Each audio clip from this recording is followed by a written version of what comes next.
بسم الله الرحمن الرحيم نحمده ونصلي ونسلم على رسوله الكريم وعلى آله وأصحابه أجمعين أما بعد قال النبي صلى الله تعالى عليه وسلم خيركم من تعلم القرآن وعلمه.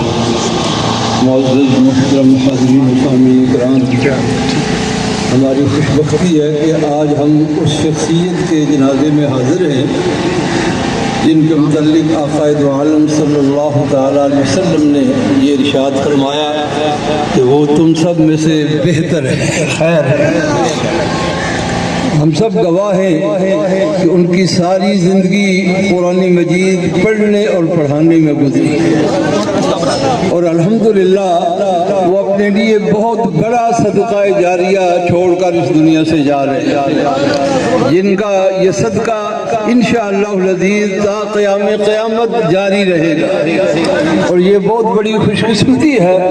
اللہ رب العزت جل مجدہ الکریم آپ کی خدمات کو قبول فرمائے، اللہ رب العزت اپنی شان کے مطابق اس کی جزا عطا فرمائے، اور آپ کے فیضان کو اللہ رب العزت جاری و ساری فرمائے۔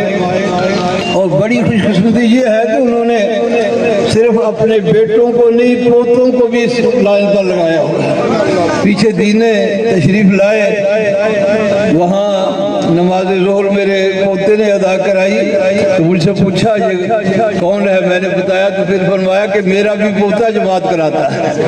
تو الحمدللہ انہوں نے اپنا یہ فیض اپنی ذات تک محدود نہیں رکھا، بلکہ اپنی اولاد میں اور پھر اپنی اگلی نسل میں بھی اسے منتقل فرمایا۔